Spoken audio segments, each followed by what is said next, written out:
Assalamualaikum warahmatullahi wabarakatuh. Perkenalkan, saya atas nama Rizky Aulia dengan NIM 21040450203. Saya dari jurusan Psikologi Pendidikan dan Bimbingan, Program Studi Bimbingan dan Konseling Universitas Negeri Makassar. Nah, adapun video ini saya buat untuk memenuhi tugas akhir pada mata kuliah Psikologi Konseling. Nah, dalam video ini saya akan membahas dua materi, yaitu empati dan pendekatan direktif, non-direktif, dan eklektif. Langsung saja kita masuk kepada materi pertama, yaitu empati.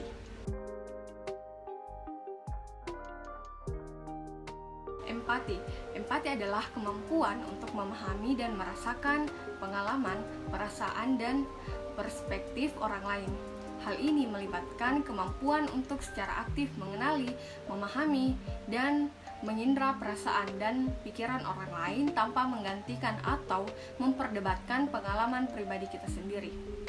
Empati melibatkan kemampuan untuk melihat dunia lain dari sudut pandang orang lain, dengan menghargai dan menghormati perasaan, nilai, dan kebutuhan mereka. Penting untuk dicatat bahwa empati bukanlah sekedar merasa kasihan atau berbelas kasihan terhadap orang lain, tetapi empati melibatkan kemampuan untuk memasuki dunia emosional dan mental orang lain dengan penuh kesadaran, kepekaan, dan pemahaman. Ini melibatkan penggunaan keterampilan mendengarkan aktif, pengamatan, refleksi, dan pengenalan isyarat nonverbal untuk membantu memahami apa yang dirasakan dan dialami oleh orang lain. Nah, selanjutnya yaitu ada beberapa cara konselor meningkatkan keterampilan empatinya. Yang pertama, kesadaran diri. Pengembangan keterampilan empati dimulai dengan meningkatkan kesadaran diri. Penting bagi individu untuk mengenali dan memahami emosi, nilai-nilai, keyakinan, dan sikap pribadi mereka sendiri. Yang kedua yaitu mendengarkan aktif. Keterampilan mendengarkan aktif adalah komponen kunci dari empati. Hal ini melibatkan memberikan perhatian penuh kepada orang lain, memahami dengan baik apa yang mereka sampaikan, dan menunjukkan minat dan kepedulian yang tulus. Selanjutnya yang ketiga yaitu mengembangkan ketajaman empati. Ketajaman empati adalah kemampuan untuk membaca dan memahami emosi dan pengalaman orang lain. Hal ini melibatkan kemampuan untuk membaca bahasa tubuh, ekspresi wajah, dan bahasa nonverbal untuk memahami perasaan dan pengalaman orang lain. Yang keempat yaitu praktek empati dalam tindakan. Empati bukan hanya tentang pemahaman dan perasaan, tetapi juga dalam tindakan yang mendukung dan memperhatikan kebutuhan orang lain. Praktekkan empati dalam tindakan sehari-hari dengan menunjukkan kepedulian, membantu jika memungkinkan, dan menawarkan dukungan kepada orang-orang di sekitar kita. Yang kelima yaitu belajar dari pengalaman. Pengalaman adalah guru terbaik. Gunakan setiap kesempatan untuk belajar dari interaksi dengan orang lain. Refleksikan dan evaluasi pengalaman dan cari umpan balik dari orang lain, dan cari peluang untuk terus meningkatkan keterampilan empati. Manfaat empati dalam proses bimbingan dan konseling. Yang pertama, membangun hubungan terapeutik yang kuat. Empati memainkan peran kunci dalam membangun hubungan terapeutik yang kuat antara konselor dan konseli. Ketika konseli merasa didengar, dipahami, dan diterima secara emosional, mereka menjadi lebih terbuka untuk berbagi secara jujur dan mendalam. Yang kedua yaitu memperdalam pemahaman. Empati memungkinkan konselor untuk memperdalam pemahaman tentang pengalaman, perasaan, dan pemikiran konseli. Dengan memasuki perspektif konseli, konselor dapat melihat masalah dari sudut pandang yang lebih luas dan menghargai konteks unik dari kehidupan konseli. Selanjutnya yang ketiga yaitu memperdalam pemahaman. Empati memungkinkan konselor untuk memperdalam pemahaman tentang pengalaman, perasaan, dan pemikiran klien. Dengan memasuki perspektif konseli, konselor dapat melihat masalah dari sudut pandang yang luas dan menghargai konteks unik dari kehidupan konseli. Yang keempat yaitu dukungan emosional. Empati memberikan dukungan emosional yang penting bagi konseli. Melalui empati, konselor dapat memfasilitasi perasaan dan pengalaman klien, mengakui keberadaan mereka, dan memberikan ruang bagi konseli untuk mengekspresikan diri dengan bebas. Selanjutnya, memfasilitasi pertumbuhan dan perubahan. Empati dapat memfasilitasi pertumbuhan dan perubahan yang positif dalam proses bimbingan dan konseling. Dengan merasakan dan memahami perasaan klien, konselor dapat membantu dalam menjelajahi akar masalah, mengidentifikasi pola-pola yang tidak sehat, dan mengembangkan strategi perubahan yang efektif.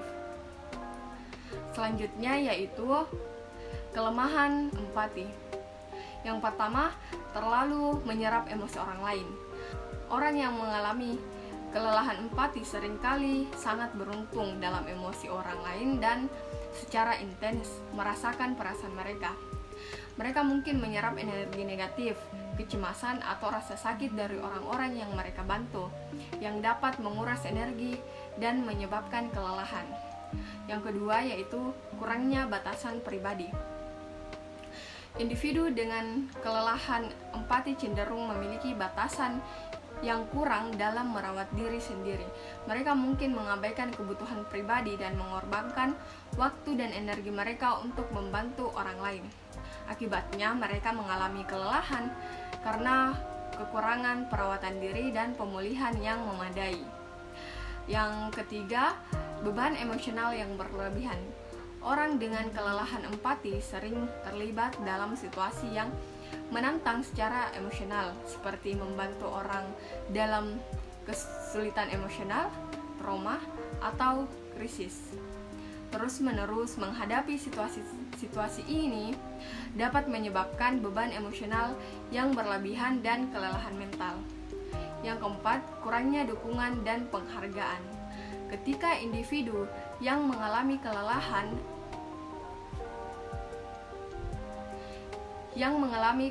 empati tidak menerima dukungan yang memadai atau penghargaan atas upaya mereka mungkin merasa terpukul secara emosional dan merasa kelelahan. Rasa frustasi dan kelelahan ini menjadi ketika mereka merasa kurang dihargai atau tidak didukung dalam tugas-tugas empati yang mereka lakukan. Selanjutnya, keseimbangan kehidupan yang terganggu. Kelelahan dalam empati dapat mempengaruhi keseimbangan kehidupan individu. Mereka mungkin mengalami kesulitan dalam menjaga waktu istirahat yang cukup, menjaga hubungan sosial yang berat, atau melakukan kegiatan yang menyenangkan. Hal ini dapat menyebabkan kelelahan yang terus-menerus dan mengganggu kualitas hidup secara keseluruhan.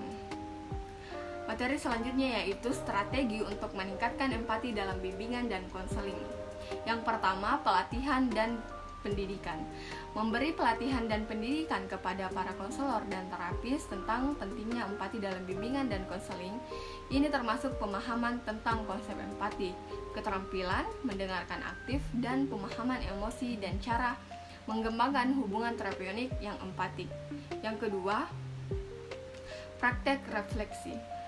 Mendorong konselor dan terapis untuk melakukan refleksi diri secara teratur. Hal ini melibatkan peninjauan dan analisis atas pengalaman konseling yang telah dilakukan untuk memperbaiki keterampilan empati mereka. Praktek refleksi juga membantu mereka mengenali dan mengelola faktor-faktor pribadi yang dapat mempengaruhi kemampuan empati. Yang ketiga, pengembangan kesadaran diri. Meningkatkan kesadaran diri konselor dan terapis tentang emosi, nilai-nilai, keyakinan, dan sikap pribadi mereka sendiri. Ini membantu mereka untuk memahami bagaimana pengalaman dan pengadaan pribadi mereka dapat mempengaruhi cara mereka memahami dan merespon klien. Dengan meningkatkan kesadaran diri, mereka dapat lebih fleksibel dan responsif dalam membangun empati. Yang keempat, keterampilan mendengarkan aktif. Mengembangkan keterampilan mendengarkan aktif yang memungkinkan konselor dan terapis untuk memberikan perhatian penuh kepada klien, memahami secara mendalam apa yang dikomunikasikan, serta menggali lebih dalam tentang emosi dan pengalaman mereka. Ini melibatkan penggunaan bahasa tubuh yang mendukung, pengulangan ringkasan, dan pemberian umpan balik yang empatik. Selanjutnya yaitu latihan peran dan simulasi. Melakukan latihan peran dan simulasi yang melibatkan situasi bimbingan dan konseling yang realistis. Hal ini membantu konselor dan terapis untuk berlatih dalam merespon dengan empati terhadap masalah yang dibutuhkan oleh klien. Latihan ini juga dapat melibatkan berbagai peran dan pihak. Nah, mungkin itulah materi tentang empati. Selanjutnya yaitu pendekatan direktif, non-direktif, dan eklektif. Pendekatan direktif. Pendekatan direktif dalam konteks konseling mengacu pada pendekatan di mana konselor memainkan peran aktif dalam memberikan petunjuk, panduan, dan solusi kepada klien. Dalam pendekatan ini, konselor menggunakan pendekatan yang lebih terstruktur dan mengarah proses konseling sesuai dengan tujuan yang ditetapkan.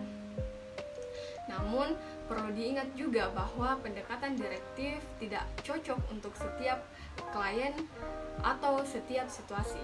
Beberapa klien mungkin lebih merespon pendekatan yang lebih santai dan kolaboratif, sedangkan beberapa masalah klien mungkin membutuhkan eksplorasi yang lebih mendalam melalui pendekatan non-direktif.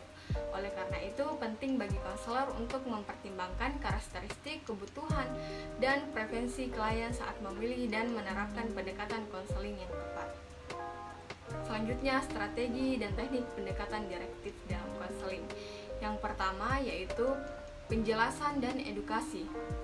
Konselor memberikan penjelasan yang jelas tentang konsep, informasi, atau langkah-langkah yang relevan dengan masalah yang dihadapi oleh klien. Edukasi ini membantu klien memahami lebih baik situasi mereka dan memperoleh pengetahuan baru. Yang kedua, penetapan tujuan. Konselor membantu klien dalam menetapkan tujuan yang lebih spesifik dan terstruktur yang ingin dicapai melalui proses konseling. Tujuan ini memberikan fokus dan arah bagi sesi konseling dan membantu klien dalam merencanakan tindakan yang tepat. Yang ketiga, identifikasi masalah dan hambatan. Konselor membantu klien mengidentifikasi dan mengklarifikasi masalah yang dihadapi, serta hambatan yang mungkin muncul melalui teknik tanya jawab yang terarah. Konselor membantu klien memperoleh pemahaman yang lebih dalam tentang masalah mereka. Yang keempat, penggunaan skala dan inventory. Konselor menggunakan skala atau inventory yang terstruktur untuk mengukur dan mengevaluasi tingkat kesulitan, kecemasan, atau faktor lain yang relevan dalam kehidupan klien. Hal ini membantu mengidentifikasi area yang perlu diperbaiki dan memberikan landasan objektif dalam proses konseling. Yang terakhir, perumusan perencanaan tindakan. Konselor bekerja sama dengan klien untuk merumuskan dan merencanakan tindakan yang konkret dan terarah untuk mengatasi masalah yang dihadapi. Rencana ini mencakup langkah-langkah spesifik yang harus diambil oleh klien untuk mencapai tujuan yang diterapkan. Pendekatan non-direktif. Pendekatan non-direktif dalam konseling. Pendekatan non-direktif dalam konteks konseling mengacu pada pendekatan di mana konselor mengadopsi peran yang lebih pasif dan memfasilitasi proses konseling dengan lebih terbuka. Dalam pendekatan ini, konselor memberikan ruang dan kesempatan bagi klien untuk menjelajahi dan mengungkapkan pikiran, perasaan, dan pengalaman mereka tanpa adanya arahan atau penilaian yang langsung dari konselor. Dalam pendekatan non-direktif, konselor bertindak sebagai pendengar yang empatik dan pengamat yang sensitif terhadap apa yang dikatakan dan dialami oleh klien.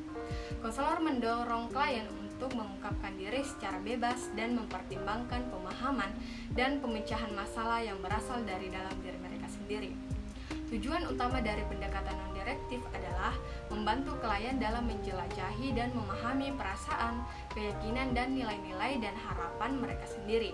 Konselor menciptakan lingkungan yang aman dan mendukung untuk klien sehingga mereka merasa didengar dan diterima sepenuhnya. Selanjutnya, strategi dan teknik non-direktif. Yang pertama, pendengar aktif. Konselor menggunakan pendengaran aktif yang penuh perhatian dan empati untuk mendengarkan klien secara mendalam. Mereka menunjukkan minat yang tulus terhadap apa yang dikatakan oleh klien dan menciptakan ruang yang aman bagi mereka untuk berbicara dan dengan bebas. Yang kedua, refleksi. Konselor menggunakan teknik refleksi untuk memperjelas dan mengulang kembali apa yang dikatakan oleh klien. Ini membantu konselor memperjelas pemahaman mereka tentang pengalaman klien dan memperkuat perasaan didengar dan dipahami. Yang ketiga, parafrase. Konselor menggunakan teknik parafrase untuk mengulang kembali kembali apa yang dikatakan oleh klien dengan menggunakan kata-kata mereka sendiri. Ini membantu memfasilitasi dan memperkuat perasaan klien bahwa pengalaman mereka dipahami sepenuhnya oleh konselor. Yang keempat, bertanya terbuka. Konselor menggunakan pertanyaan terbuka yang mendorong klien untuk menjelajahi pemikiran, perasaan, dan pengalaman mereka secara lebih mendalam. Pertanyaan-pertanyaan ini membantu klien dalam menggali dan mengungkapkan diri mereka sendiri. Yang kelima, diam reflektif. Konselor menggunakan teknik diam reflektif dengan memberikan ruang bagi klien untuk merenung, proses, atau menggambarkan pengalaman mereka. Diam reflektif memungkinkan klien untuk mendapatkan kebebasan dan kepercayaan dalam mengeksplorasi pikiran dan perasaan mereka. Selanjutnya, pendekatan eklektif. Pendekatan eklektif dalam konteks konseling mengacu pada pendekatan yang menggabungkan elemen-elemen dari berbagai pendekatan teoritis atau strategis dalam konseling. Pendekatan eklektif mengakui bahwa tidak ada satu pendekatan yang tunggal yang dapat secara sempurna cocok untuk setiap klien atau situasi konseling.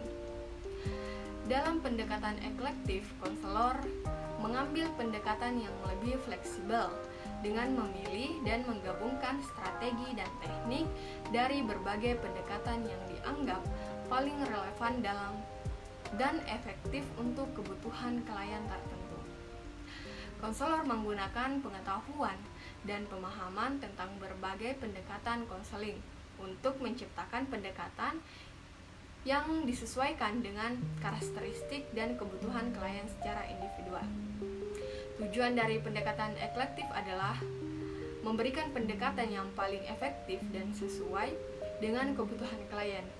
Secara individual, konselor dapat menggunakan berbagai teknik dan strategi konseling, termasuk dari pendekatan psikodinamik, kognitif behavioral, humanistik, atau terapi keluarga, sesuai dengan kebutuhan tujuan konseling. Selanjutnya, strategi dan teknik yang digunakan dalam pendekatan eklektif. Yang pertama, evaluasi klien. Konselor melakukan evaluasi menyeluruh terhadap klien untuk memahami karakteristik, kebutuhan, dan tujuan mereka. Dalam evaluasi ini, konselor dapat menggunakan alat-alat dan teknik dari berbagai pendekatan untuk memperoleh pemahaman yang komprehensif tentang klien. Yang kedua adalah terapi berorientasi pada tujuan. Konselor bekerja sama dengan klien untuk menetapkan tujuan yang spesifik dan terukur dalam proses konseling. Mereka menggunakan teknik-teknik yang relevan dari berbagai pendekatan untuk membantu klien mencapai tujuan tersebut. Yang ketiga, pemahaman sistematik. Pendekatan eklektif dapat mencakup pemahaman yang sistematik tentang klien dan konteks mereka. Konselor dapat menggunakan teknik-teknik dari terapi keluarga atau terapi sistem untuk memahami hubungan dan dinamika keluarga atau lingkungan sosial klien. Yang keempat adalah teknik kognitif behavioral. Konselor dapat memanfaatkan teknik kognitif behavioral untuk membantu klien mengidentifikasi dan mengubah pola pikir atau perilaku yang tidak sehat. Teknik-teknik seperti itu restrukturisasi kognitif, pelatihan keterampilan, atau desensitisasi sistematis dapat digunakan dalam pendekatan eklektif. Yang terakhir, pendekatan humanistik. Konselor dapat mengintegrasikan pendekatan humanistik seperti terapi Rogerian atau terapi Gestalt dalam pendekatan eklektif. Teknik seperti ini, pendengaran empatik, refleksi, atau teknik kehadiran di sini dan sekarang dapat digunakan untuk membangun hubungan yang terapeutik dalam klien. Nah, mungkin itulah tadi 2 materi dari saya tentang empati dan pendekatan direktif, non-direktif, dan eklektif. Nah, mungkin sampai di sini dulu video saya. Apabila ada kata-kata yang salah mohon dimaafkan karena kekurangan datangnya dari saya dan kesempurnaan hanya milik Allah Subhanahu wa taala. Saya akhiri dengan ucapan wabillahi taufiq wal hidayah. Wassalamualaikum warahmatullahi wabarakatuh.